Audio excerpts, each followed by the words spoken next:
はい、こんにちは、深夜です。はい、読売たくみです。こんにちは、ケンツくんです。はい、また始まりました。始まりました、はい、ディズニークイズ101。前回の動画でね、やりまして、はい。まあ、結果はじゃあ、言っちゃっていいですか？いいです。僕のめっちゃ勝ちです。ビビたる差でした。めっちゃ勝ちです。まさかの深夜さんが負け越しているので、はい、おー、グワグワ棒がどんどんなんか匠さんの装いも変わってディズニーに、はい、2本目なんでもうそろそろふざけてもいいかな。お僕の一番好きなキャラのパスカルの代わりに置いているサラマンダーです。サラマンダーです。はい。何に出てくると思いますか、サラマンダー？あれ、ポカホンタス。さっき学んだ知識を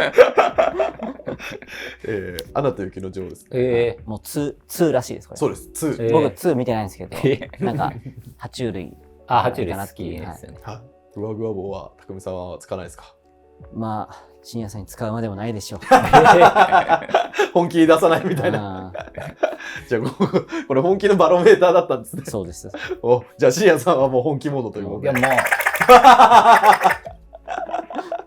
じゃあ、今回はですね、いろんなジャンルの切り口でクイズご用意しておりますので、またディズニーの世界を楽しんでいただけたらなと思います。はい。はい。よろしくお願いします。はい、今からはですね、ディズニー作品に紐づいた、色を当てていただく色クイズやっていただきます。そんなあるかな、色。まあいろんな形で色が回答になるという出題形式で問題出させていただくので、頑張ってください。はい。はい。問題。ティンカーベルが嫉妬や怒りを感じると彼女の体の色はどうなるでしょう？いや、これじゃないのか、もしかして。こっちか。こっちなんじゃないの？じゃあ、オープン。赤、黒。正解は赤です。やっとすごい幸先やばすげえ。普通。いや、深読みした。一回赤って書きましたけど、もうちょっとね、一個先のやつ答えだと思ったら。まさかの単独正解が。誰でも赤くなるんじゃないの、そんな。ティンカーベルに限らず。確かに、ピーターパンもそうだし、フク船長も多分怒ったら赤くなると思うよ。なんかすごい言い寄られてる。でもすごく、まあ本当に赤くなっちゃうんですね。はい、問題。ズートピアに登場するジュディのデザインには、彼女の性格である優しさ、信頼、そして野心を象徴する色が使われています。彼女の目の色は何色でしょう？目の色？はい。ズートピア見たことあるよ。じゃあもうロルカナにもいますもんね。いる。絶対外せないフラグ立ててるじゃないですか。使ってる人見たことない。じゃあ自信満々ですか？はいかな。まあなんかイメージで答えました。じゃあお願いします。紫。なんと正解は紫です。すごい。もうお笑いですかこれ？そんなフラグ立てて。そんな紫が正義の色なわけないでしょ。そうなんですか。ヴィランの色じゃん。いや。なんだよ。監督によると紫は優しさ、信頼、そして好奇さとかいろんな色を表す、ジュディの複雑なキャラクターを表現するために最適な。会員12回で一番上の階級でクイズプレイヤーっぽい発言がここでちょっとでもイメージを巻き返そうとさあやば、紫でちょっと笑ったのに俺紫なわけないじゃんと思った。残念。じゃあいきます。ちょっと若干色とは違うんですが、当てていただければなと思います。問題。エリオットが姿を消すことができるのはどのような状況下でしょう？エリオットっていうのは何なんだろうな。まず見ますか？それか選択肢も用意してありますけど。選択肢はいいです。大丈夫です。エリオット条件で消えることができる。はい。色がなくなっちゃうということですね。はい。はい。じゃあオープン。水に入る寝てるとき。残念。なんと、彼はですね、好きな時に透明になります。ちょっとどうしますどうしますということは寝てる時でも。そうです。水に入ってる時でも。水に入ってる時でも、いつでも透明になります。じじゃあどっちも正解っていうことなんですかね、これは。関係ないから、勝敗にね。どっちも正解だけは。そもそも何？エリオットですか？ピートとドラゴンっていう作品に出てくるですね、緑色のドラゴンですね。あ、ドラゴドラゴンなんだ。ンなんだ。はい。あじゃあいきます。問題。インサイドヘッドに登場する悲しみ。その悲しみが触れた思い出の玉の色は何色に変わってしまうでしょうわ、インサイドヘッド見た。えう？おー有利ですね。何？玉の色？はい。思い出の玉ですね。何色に？わかんねじゃあ決めましたか？え。はい。はい。じゃあオープン。青、黒。お、正解は青色でしうた。わすごい。そもそも悲しみも青だよね。そうです、そうです。お、そうなんですよ。そこから発想ですか？青なんですよ。え悲しみは。そっからの発想です。素晴らしい。もう一番正しい考え方ですね、それが。じゃあ今回はですね、色そのものをお答えいただくという問題ではないんですが、色にまつわるクイズなので、当ててみてください。うん問題。眠れる森の美女のオーロラ姫のドレスの色は作中で、妖精たちがドレスの色で争うため、ピンクと青が交互に変わります。このシーンは制作現場でのある出来事が元ネタになっていると言われています。それはどのような出来事だったでしょピンクと青。う？はい、交互に。そうなんです。制作現場での出来事。はい。見たことありますか？ないです。ないです。あ、ないですか？はい。オーロラ姫の、そのドレスがコロコロ変わるんですよ、ピンクと青に。うんじゃあ、よろしいですか？はい。はい、じゃあお願いします。ライトが壊れた、デザイン担当が揉めた。お、なんとデザイン担当が揉めた、正解ですごい。え？アニメーター同士がですね、真剣にどっちの色の方がいいっていうので揉めちゃったんですよ。で、結局揉めた結果決まらなかったので、コロコロ色が変わるっていう。あまあ考えたらわかりますよね。推理です、推理。さっきいろいろ外してる、それ外すみたいないろいろありましたけど。まさかのこれ当てるのすごいですね。まあね、これぐらい難易度がちょうどいいわ。じゃあいきます。問題。ミラベルが身につけているメガネは彼女の個性的なスタイルの一部です。彼女のメガネの色は何色でしょメガネってフレームの話ですか？う？フレームの話です。レンズの方だと思ったんですけど。特殊だ。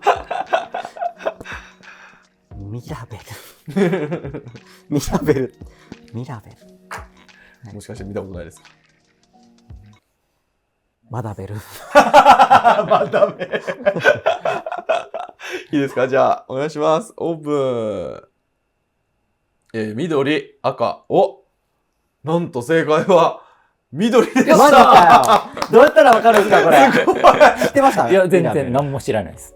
お二人とも色当てクイズはだいぶなんかもうすでに3点でなんでよ。すごい。なんで緑当てれんのよ。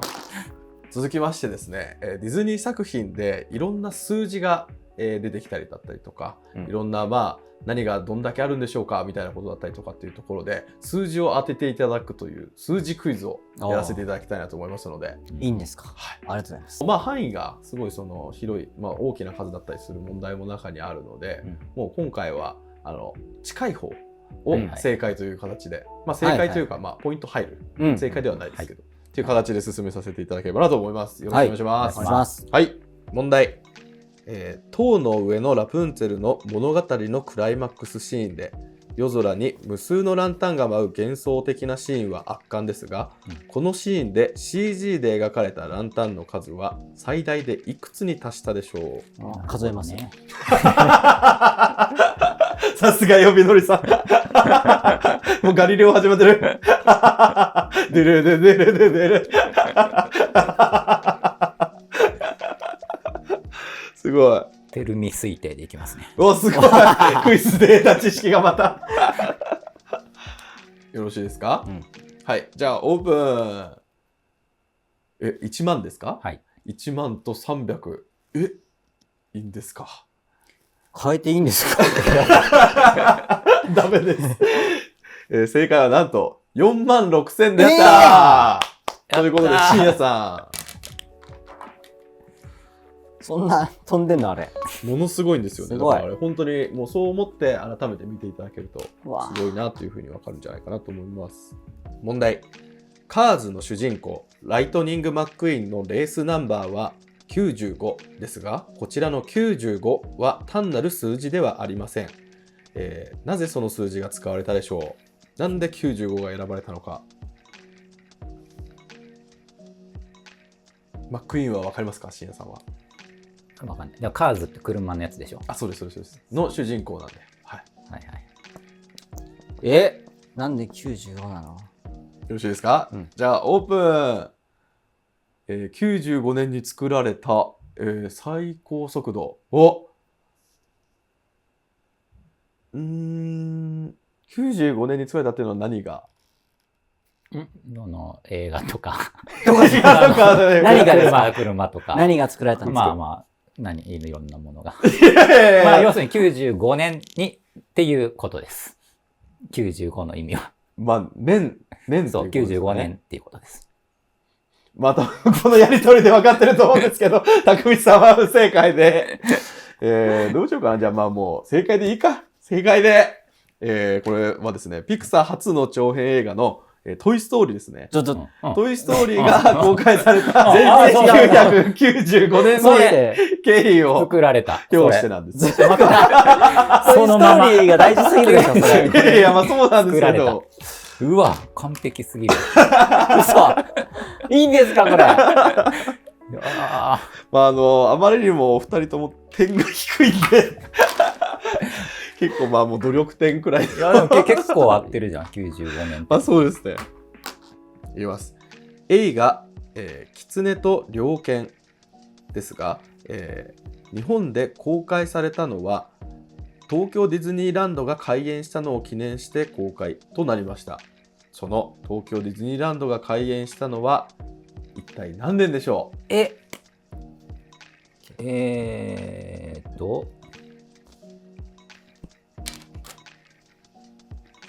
確か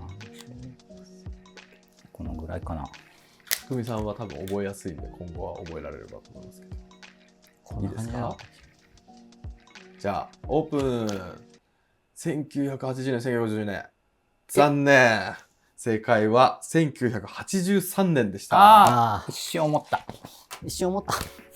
いや、50年はないですよ。さすがに。いやいやいや、まだそうか。あの子はまだディズニーって呼ばないわけだからね。どれ何のこと立ち上がってなかったわ。ちょっとまだ。あ、これ近い方だから僕ってことね。まあそうですね。うわ匠さん何年生まれでしたっけ？ 1993年です。はい。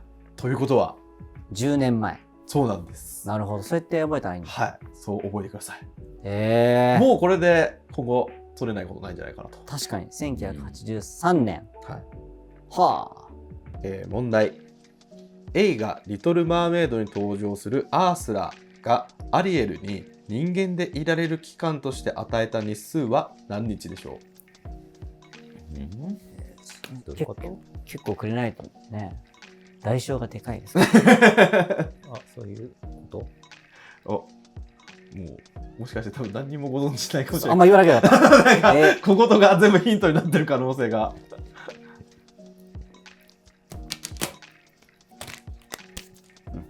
大丈夫ですか？はい。じゃあオープン。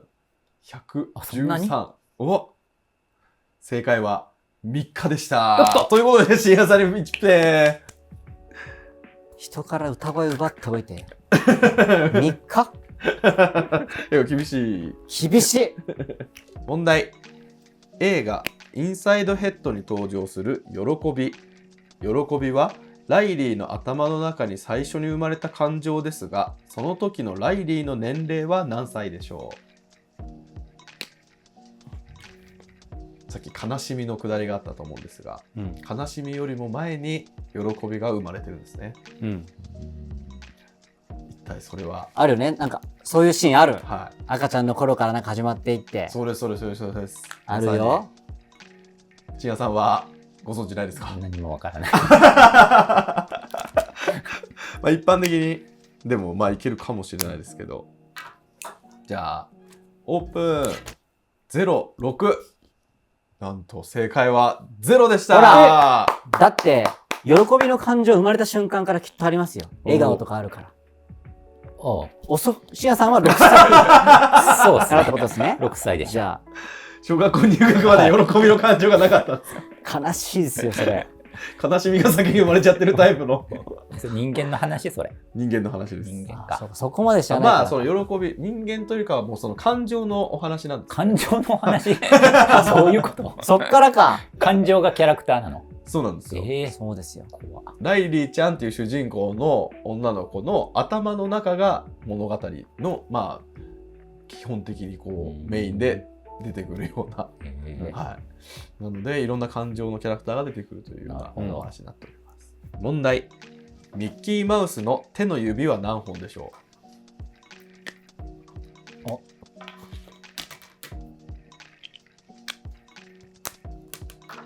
それってあれ片手ってこと？う？あ、そうですね。はい。はい。じゃあオープン。44。お、すごい大正解、まあ見られてますね。見られてますね。はい。なんで4本なの？なんでなのかの理由は、なんか見えないからとかだったと思いますね。アニメーションにした時に昔の、小回り、フレームレート的にあんまり見えないからみたいなので、結局、5本にしてとかの理由だったと思います。多分こういうのでなんか黙ってると、にわかやんみたいな、また飛んでる。コメント欄大荒れですよ。大荒れですねあ、そうなん間です違ってたら。やばいやばい。問題。映画バンビに登場するトンスケには何人の妹たちがいるでしょまあ、豚だろうな。トンスケう？やばなんだ、笑われてるぞ。トンスケだから。豚の一般的な、その出産において、同時に何匹産むかっていうのを考えればいいから。い。おお。いいですか？じゃあオープン。6、7。正解は4でした。よしうわ豚じゃないっす。トンスケ。はい。うさぎっす。うわーなんか引っ張られた豚に。絶対条件違うけど、なぜか一応点うは。わ最初3って書こうとしたけど、豚とか言い出すから、やっぱ多いんかな。いや、だからそれでもうなんか笑い止まんなくなっちゃって。本当に知らない人だと。よし。うわミスリードでよし。勝っていくこすい。作戦通りだ。わ。すごい。略語クイズ。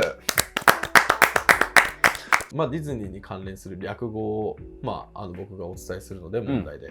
じゃあ、その、略さなかったら何なのかっていうところを答えていただければ。予備校のノリで、なんとかみたいな。あ、そうですね。だから予備ノリ、問題文が予備ノリだった場合は、予備校のノリで食べる軍艦巻きとかそういうことじゃなかったでしたっけ？予備校のノリで。鉄火巻きとかないですよ。全然違う。お寿司屋さん関係ない。予備ノリさんの視聴者さんに叩かれるやつですか？いやいや、視聴者の人もフルで言えないと。じゃあ第1問。問題。具。終わり？俺です。具？具。具。具？具。使ってるみんなそれ。もう結構使われますね。活用形聞きたいですか？活用形とかあんの？まあ活用形というか、まあどうやって使われているか。ちょっとまあやっちゃっていいですよ。いいですか？具オタすごいね。具オタ。いいですか？はい。じゃあオープン。グリーティンググーフィー。お、正解はグーフィーでした。すごい、グー当たるんだ。やったー。うわー。すごい。グリーティングとかじゃないんだ。まさかの名詞、キャラの名前？やべえ。うおー。すごい。結構立派な D オタになりつつある。マジか。深夜さんだって、グーフィーとプルートの違いも分かってないんだよ。確かに、さっきのプルートの問題で。悔しい。すごい、クイズの当て感だけで。問題。地で。地で？はい。わかったかも。おお。いや、わかんないかも。地で。はい。活用は聞けますか？まあ同じですね。地でオタの方すごいね。ああ。オタクか。すぐオタク。地で。いないよ、そんなの。いるじゃん。もうこれでしょ。いいですか？じゃあオープン。千葉ディズニー。なるほど。どういうことですか、これ。舞浜だし、せめて。いや、千葉ディズニーじゃない。パリディズニーとか、香港ディズニー、千葉ディズニー。東京でしょ。いや、そこそ東京じゃないれ、千葉ホグワーツさんじゃないですか。違う。正解は、たくみさん、うわー大正解。さすがにねう。わモデルでしたそうだ。地でだね。うわキャッチコピークイズ。うん。ディズニー映画がですね、日本で公開された時のポスターに書いてある、その作品のキャッチコピーを僕がお読みしますので、おうその作品とは何だったのかというのをキャッチコピーを聞いて当てていただくというクイズになっております。生きろ。もののけ姫とか。ー。おーおジブリならいける風を装ってますけど、多分ジブリもそんないけないですよ。まあでもいい例ですね。そうですね。はいそういう感じね。はい、そういうことです。問題。正義の味方が弓と剣で大暴れ。恋あり、歌あり、連続アクション。以上です。作品だな、これ。そんなカンフー映画みたいな。そんなディズニー映画あるのかな。じゃあ、オープン。ロビンフットお、あ正解はロビンフットでした。ほら、ディズニーなの、ロビンフットって。素晴らしい。弓と言ったらね、うわ。那須の良い地下。うわ言うと思った。源平合戦。屋島の戦い。はい。いやクイズです、これはもう。ああ、それでいけたんだ。なんか深夜さんが那須の夜市って書いたりするかなと思ったんです確かに書いてほしかったっすわ。わかんなすぎて。あ問題。最後の竜よ、私に力を。竜最後の竜よ、私に力を。あお、そんな、なんかピンとくるのがあるんですか？ある。お、ない。ない。まさか、うる覚えの何かが。うろ覚え。お、いいですか？うん。じゃあ、オープン。透明のやつポカモン出す。部分点ないっすよ、これ。部分点ない。このルール、部分点ないですよ。正解は、ラーヤと竜の王国でした。今作った違います。えラーヤ、ラーヤ。透明の、あれなんて名前だっけ？透明のさっき好きな時に透明になれるって言ってた。あ、ピートとドラゴンですね。ああ、確かに。名前なんだっけ？キャラの。エリオットです。あ、エリオットだ。はい。それを出したかったんだけど。不思議なインプットの仕方になってる。本気モードやめたんですか？頭疲れた。悪いことクイズ。あるディズニーキャラクターが、やってしまった悪いことうん。は何でしょうっていうのを当ててくださいとうん。いう問題を出させていただきます。はいはい。はい。問題。ズートピアに登場する、ニックですが、ニックはジュディに、操作に協力させるためにある弱みを握られます。ニックはどんな悪いことをしてその弱みを握られたでしょう？はいはいはい。狐ね。そうです、そうです。狐なのか。はい。見たことあるところですか？結構前にの映画館で。映画館でああどうしたんですか？映画館で見たか何があったんですか？それだけ。ら。なんか動物好きだから。ああ、なるほど。なんだろうな、日本の法律でもちゃんとした犯罪ですね。うん。およし行きましょう。いいですか？はい。じゃあオープン。人のものを食べた泥棒。お、残念。正解は脱税でした。そんな生々しい。そうなんです。そんなあったかな？はい。脱税？脱税。税金を払わずに商売をずっとしていたという。そうなんだ。はい狐が？そうです、そうです。問題。リメンバーミーの主人公ミゲルが先祖の霊の国、死者の国へ行くきっかけになってしまった悪いことは何でしょはいはいはいはいはう？ご存知なんですか、そのリアクションい。は。でも、おお、何ですか？どっ自信。ちを書けばいいんだお、どっち？まあ多分こうだね。お、ちょっと待って。じゃあいいですか？うん。じゃあお願いします。オープン。殺人、ギターを取った。お、正解、ギターを取ったが正解。これ、映画にできないっすわ。できないっす。いやでもまあ、リメンバー・ミーの中で殺人のお話が出てきますね。あ、確かに。はい。でも、主人公男の子です。はい。そんな大罪を犯してないです。でもなんか死者の国にまあそいうたんでよね。ですすよ。そんなはいのもう殺人以外ないでしょ。ギターを勝手に取ろうとするんですよ。自分が弾きたいがあまり。そんだけで死者の国にいや、そ送られるの。のお墓に飾られていたギターを盗んじゃうんですよ。ああ、なるほど。種類当てクイズ。これからですね、いろんな、まあ、例えば何々のモデルになった、動物は何でしょうとか、うんまあ、いろんな、まあ、種類をお伺いするようなクイズを出させていただきますので、それを当ててください。はいまあまあまあ、なんかいけそうだな。お想像で、だってキャラが浮かべばいいんだもんね。まあそうですね。うんまあ、はいはいはい浮かんでも分かんないかもしれないものもあったりするとは思うんですけども、まあ、取りやすいうんジャンルなんじゃないかなと思いますので、はい。点数稼いでいただければなと思います。問題。メーターの車種は何でしょ車種う？はい。メータ車これは車種ってまあその特定のメーカーのというわけではなくて大丈夫です。そのジャンルといいますか。ー。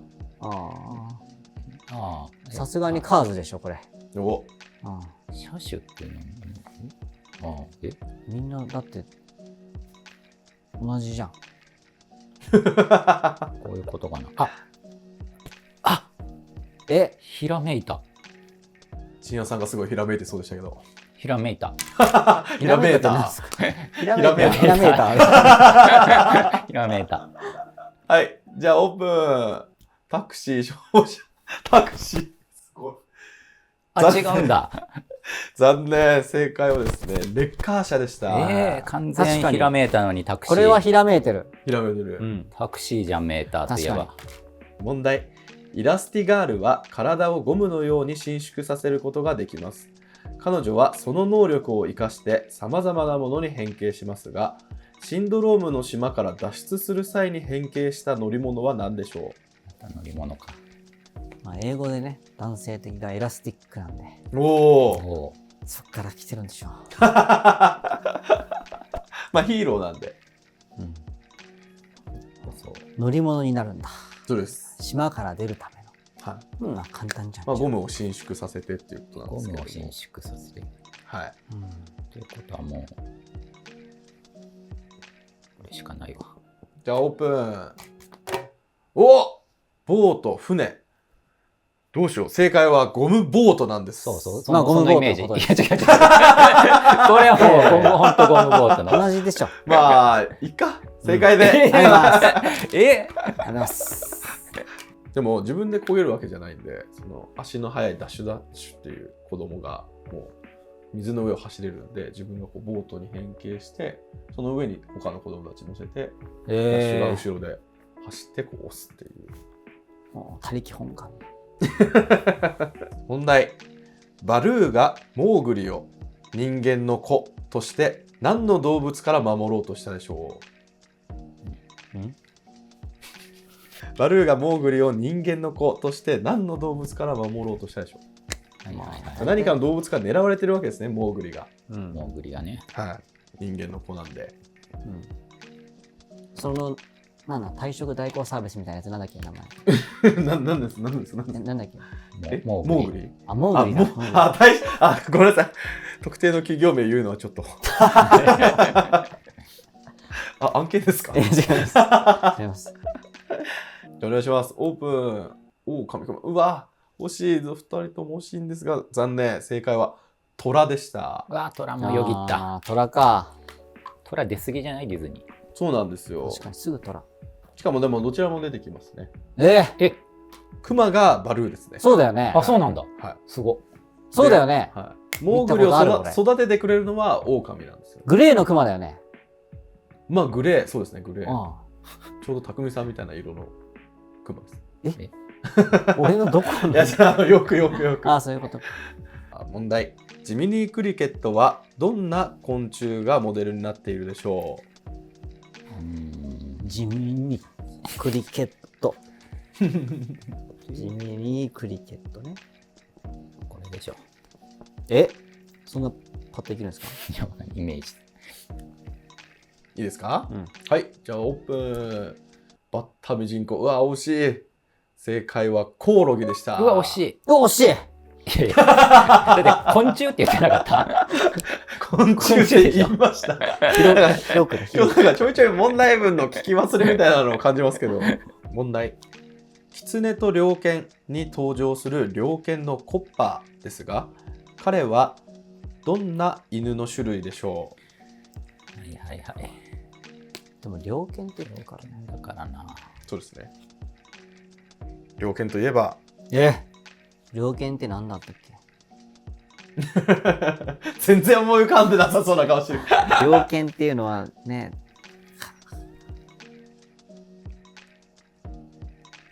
何ですか？じゃあお願いします。オープン。アフガンハウンド、シベリアンハスキー。惜しい。正解はフォックスハウンドでした。お惜しい。ハウンドだけだったらね、ちょっとあれですけど、すごい。全然別のワンちゃんになっちゃうから。でも結構ガチで当てにいってる感じでした。そうでしょ。ずっとそうです。あ、そうなんですか？何を言っているそうなんですか？今更。いや、あんまり分かんなかった。感じた。初めて感じた。かすりも、かすりに行ってたから、ちょっとでも。問題。ファインディングニモに登場するニモのモデルとなったお魚の種類は何でしょう？うわ、そっちじゃなくてさ、何ですか？難しい方が良かった。難しい方。うん。この間、匠さんと見ましたよね。見たけど、俺はこっち答えたかったな。こっち、じゃあそれもう今外しに行ってます。いいですか？うん。じゃあ正解どうぞ。隠れ熊のに隠れ熊のに。おお、隠れ熊の実正解。ドリは南洋ハギという余計な回答まで書いてありますね。南洋ハギ。余計な回答が。すごい。問題。アントニオが最も大切にしている動物の友人。特に大きな猫科の動物は何でしょう？アントニオ。アントニオね。絶対違うアントニオを思い浮かべてるじゃないですか。タバスコを日本に。ほら、絶対そっちのアントニオだ。もうクイズで学んだ。あ、すごい。どんどんなんか綺麗な夕日になってきてる。じゃあ、オープン。ライオン、じゃあ、おおなんと、匠さん正解、ジャガーです。すごい。なんであったんだろう。やった。すごい。なんでご存知なんですか？大きい猫科をお、考だってえて。今日虎の問題いっぱい出てきたのに、二人とも。いや、なんかそれはさすがになっていう。あ、そうなんだ。作問的にありえないから。まあ、あんま別に引っ掛けようとは思って作ってないですけどね。問題。映画、ファインディングニモやファインディングドリーに登場する。ドリーのモデルとなったお魚さんは何でしょう？ほら、集中してればもういけるんですよ。どうだろう。シーヤさんいけるか。うろ覚えだな。もう自分で余計な。最悪。どうでしょうね。止めてよ。じゃあいいですか？オープン。内容は正解で。ずるい。嘘。なんで？余計なことを言い切りましたね。そう、だってもう一生出ないと思ったもん。絶対分かんなかったですよね。わかんなかったです。それ聞いてないと。問題。トランプの犬種は何でしょトランプは人間ですよ。はい。よろしいでしょうか？うんじゃあお願いします。オープン。コーギー、シェパード。残念。正解は雑種でした。特定の純血種ではなく、シュナウザーとテリアのミックスというふうに考えられている雑種のワンちゃんでした。なんだこれ。ワンワン物語の。出たよ、は偽101匹ワンちゃんだ。そうだ。もう炎上だ。なんてこと言うんですか。コッカースパニエルって言ってなかった？それはもう逆なんですよね。2人出てくるんで。2人。はい。これ見たことないかな。これがワンワン。うわああ、めっちゃ見たことある。知ってる知ってる。あ、名作じゃん。すいません。すいませんでした。すいません。急に手のひらを返して。ごめんなさい。名作じゃん。よく知ってるやつ見たことを知らないのに。素晴らしいやつ。名作だということだけを知ってる。特殊な。すいません。やんな101匹ワンちゃんよりすごいかもね。あ、おお。まあ僕は100匹ワンちゃんの方が好きなんですけど。炎上炎上。いいでしょ、どっちが好きくらいは。問題。カール・フレドリクセンが冒険に持ち出した話す犬の種類は何でしょ犬ね。う？はい。話す犬。まあ名前はダグって言います、ちなみに。ダグ。はい。あ、いいですか？うん。はい。じゃあオープン。ダックスフントザッシュ。先ほどの経験を生かし、残念。ゴールデンレトリバーでした。うわ浮かんでた、7個目に。 7個目でだいぶと。アイテムクイズ。イエーイ。ディズニー作品にはですね、いろんなアイテムが出てくるんですけれども、うんそれをお伺いするようなクイズ作ってきましたので、うんまあそのアイテムが何なのかだったりとかっていうところを、お答えいただければと思います。はい。はい。問題。ダンボが空を飛ぶために使用する魔法のアイテムだと信じているものは何でしょああ、親友のですね、ティモシーっていう人から、あるものをもらって、それを持つことで空を飛んでます。耳で飛んでんじゃん。っていう話なんですよ。え思い込んでるんです。え自分の力なのにそうじゃなくて、そのアイテムのおかげで自分は飛べてるんだって思い込んでるんですよ、ダンボ。そうなの？はい。じゃあお願いします。オープン。ドロダンコだね。残念。正解は羽でした。え問題。アリエルが人間の世界に憧れ、浜辺で拾ったフォークを何だと思って使ったでしょう？あ、フォークを何だと思っちゃったのかということですね。じゃあ、オープン。串髪飾り。串正解です。そうなんだ。やった。よかった。紙スキーですね。なんだそりゃ。ロルカナに紙スキー出てきますけど。嘘。使ったことないフォークをこうやって。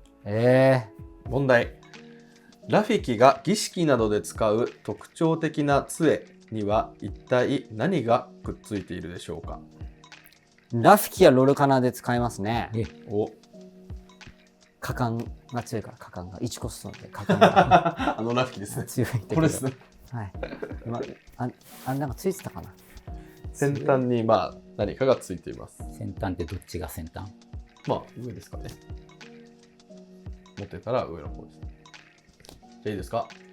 オープン。クラウン、バナナ。残念。ひょうたんでした。なんか猿みたいなキャラクターじゃなかったっけ？そうです。じゃあライオンキングだ。お、正解です。動物だから。問題。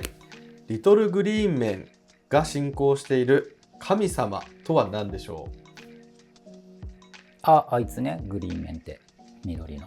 そうです。あるものを本当に崇拝してて、神様って呼んでるんですよ。なんか言ってるイメージある、それ。お、でもわかんない。思い出してください。じゃあお願いします。オープン。ドロダンコ。鉄板ネタに走り始めた。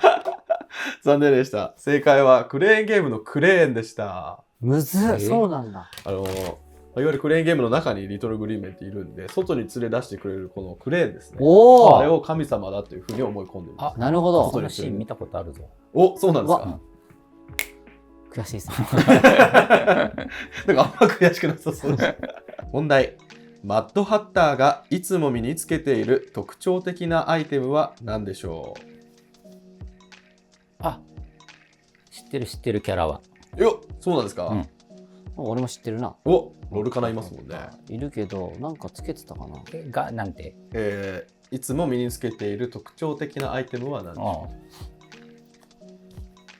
う？じゃあお願いします。オープン。シルクハットハット。お、正解です。まあシルクハットの方が正しいですけど。ちょっと逃げてるいやいや、分かってる分かってる。これだって分かってる。帽子っすよ。帽子。意味。いや、知ってる。いいんじゃないですか。キャラ出てたから、もう、頭のまあ中に。名前の由来にもなってますね。マットハッター。まあ大きいんで。問題。羊飼いのボーピープが常に持っているアイテムは何でしょピープあれかな。これじゃない？必要だよ。羊飼いなんだかう？お。じゃあお願いします。オープン。お、笛。残念正解は杖でした。ら。ああ。いや、合ってないです、合ってない。カタカナだからワンチャンあとか言って。本題、人間の文化に興味を持っているウォーリー。そんなウォーリーが収集している趣味のコレクションは一体何でしょあれね。あれね。うやっぱりウォーリーご存知ない？まあだからキャラクターわかる。あ、そうなんですか？じゃあお願いします。オープンついにそっちの道に走り始めちゃった。正解は工芸品でした。まあ、ガラクター全然違いますから。さすがに。全然さすがに。謝ってほしい、この攻撃を作ってる方々に。問題、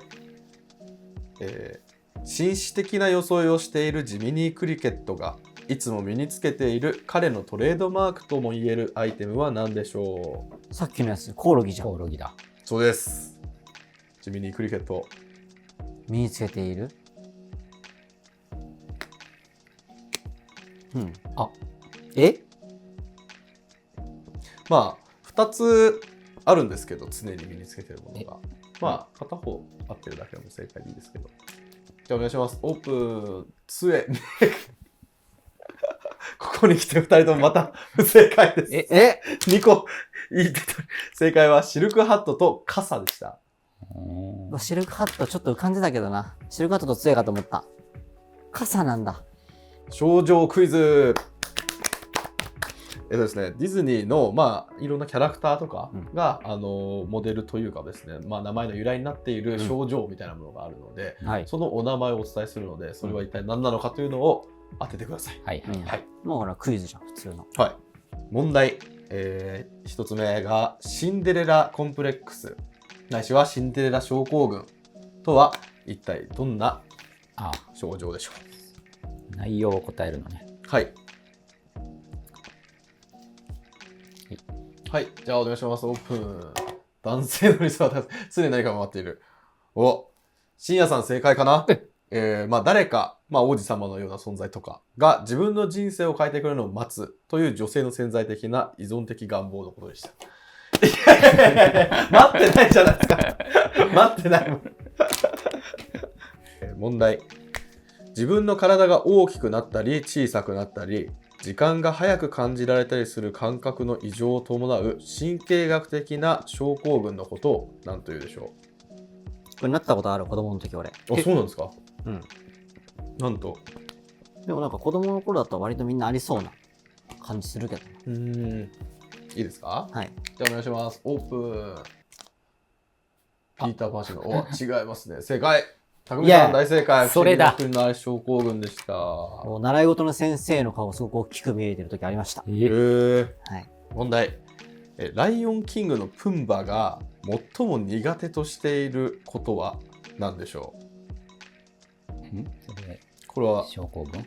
まあ症候群ではないんですけど、なんかとある症状のことがとっても苦手なんですね。自分の。まあこういうこと？こういう感じかな。じゃあお願いします。オープン。くしゃみ、トライアイ。残念。正解は匂いでした。体臭。ああ、そうなんだ。はい。仕方ないよ、獣だから。いいんだよ。問題。バンビシンドロームとは一体何のことでしょう？あれね。トンペンみたいな。トンペン。トンスケですね。トンスケですね。バンビシンドロームね。はい。バンビってあれだね。はい。じゃあオープン。友達がいない SNS の大学。そっちの番組。何ですかそっちの、それ、バンビさんの方じゃない。ヒーローズじゃない。また特定の企業名が。残念。正解は、映画バンビの公開後、動物を擬人的に理解して、反狩猟、自然保護の発言をする人々が増えたものの、スポーツハンティングの擁護者の方々は感傷的なその擬人化ということをバンビシンドロームというふうに呼んで、歪んだ自然観や反対の偏見みたいなものを助長する作品として非難しているというのが、はい、深い問題でした。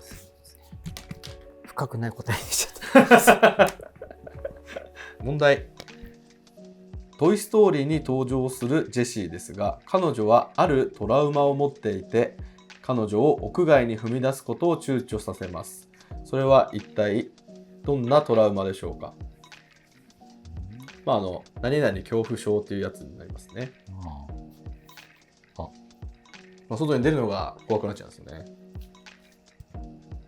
じゃあお願いします。オープン。大きい音空。残念。正解は孤独恐怖症でした。一回過去にですね、置き去りにされてしまうんですね。外で。はい。でそれ以来、もう忘れ去られることへの強い不安感、孤独恐怖症になってしまうと。大丈夫だよ。俺が守ってやる。名前書くんですか呼び乗り。大丈夫だって。問題。ピーターパンシンドロームとはどんな症状のことを指すでしょう。先ほど深夜さんがボードに書いてらっしゃったので。ちっちゃくなるじゃないから。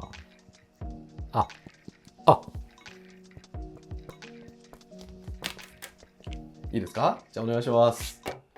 大人が子供の気持ちのままでいる。大人になりたくない。お二人とも正解ですね。大人という年齢に達しているが、精神的に大人になれない人を指す言葉でした。問題。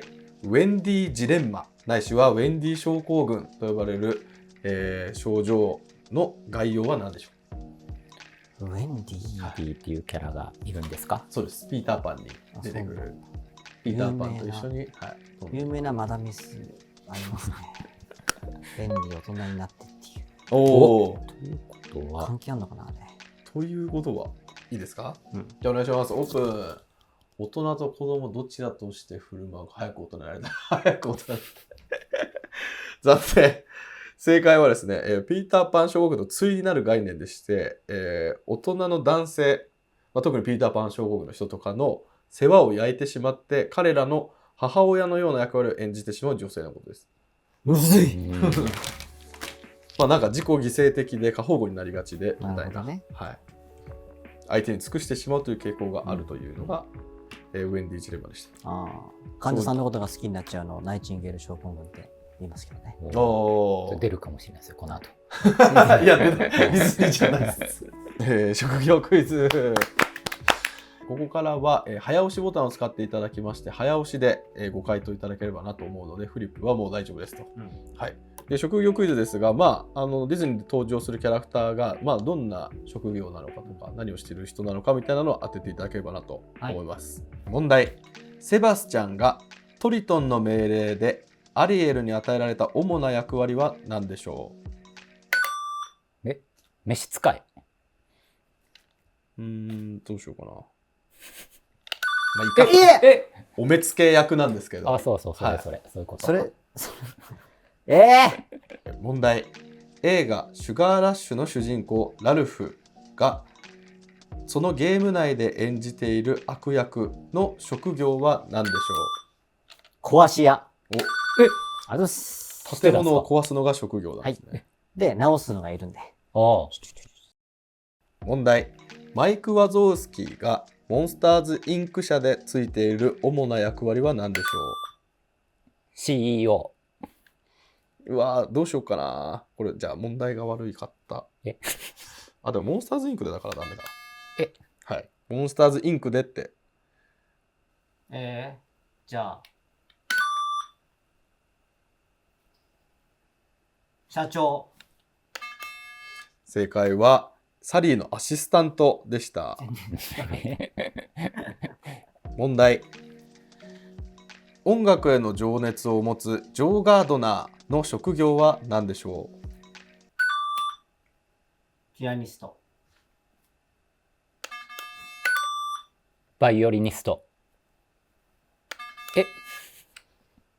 正解は中学の音楽の先生でした。問題。モンスターズユニバーシティで明かされた、サリーの父親の職業は何だったでしょう？質屋。葬儀屋。正解は伝説の怖がらせ屋でした。なんじゃそりゃ。じゃあ続きまして夢クイズ出させていただきます。まあディズニーに登場するあるキャラクターの夢は何でしょうというものをお伺いしますので、はい、当てていただければなと思います。はい。問題。ティアナは、何をオープンするという夢を？パン屋。ケーキ屋。うわ。叶えるために働いていたでしょうか？正解はレストランでした。パンを主に出すタイプのレストラン。ケーキも出ます。問題。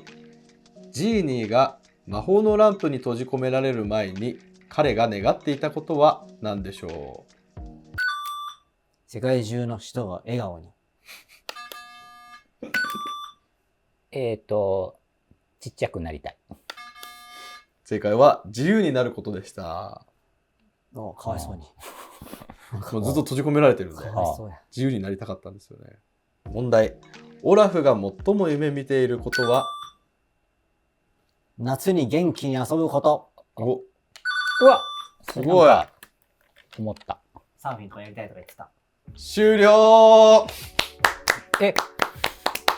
これ101問ですか？いや、101問じゃないっす。どういうことですか？スケジュールの問題で突然ですが101問解くことなくここで突然ですが終わりたいと思います。80ぐらいですか今やったの？じゃあ大体ちょっと僕も解いた問題数は数えてなかったんですが、何匹かクロエラにさらわれちゃってますけど101指したのに。ちょっと後日また続きを取るか取らないかというのは、みんな次第というところ。1年後に取りましょう。1年後で。そしたらもう簡単になってました。じゃあ一応点数の発表だけさせていただきたいなと思います。たくみさん22点おめでとうございます。結構取ってる。22ってもう相当取ってる。しんやさん19点。うわここまでは一応たくみさんの勝ちということで3点差ですね。もう一生つらんないですね。努力が詰まった3点。はい。鼻とかね取れてました。そうですか。じゃあ何か感想あれば。そうですね。やっぱ実際に映画を見ていることがね大事なんだなと思いましたね。はい。しんやさんは？そうですね。ディズニープラスせっかく契約したんで1年間しっかり見てまた1年後のリベンジに挑みます。はい。ワンワン物語見ます。インスタフォローしてください。はい、いつもありがとうございました。ありがとうございました。ありがとうございました。さよなら。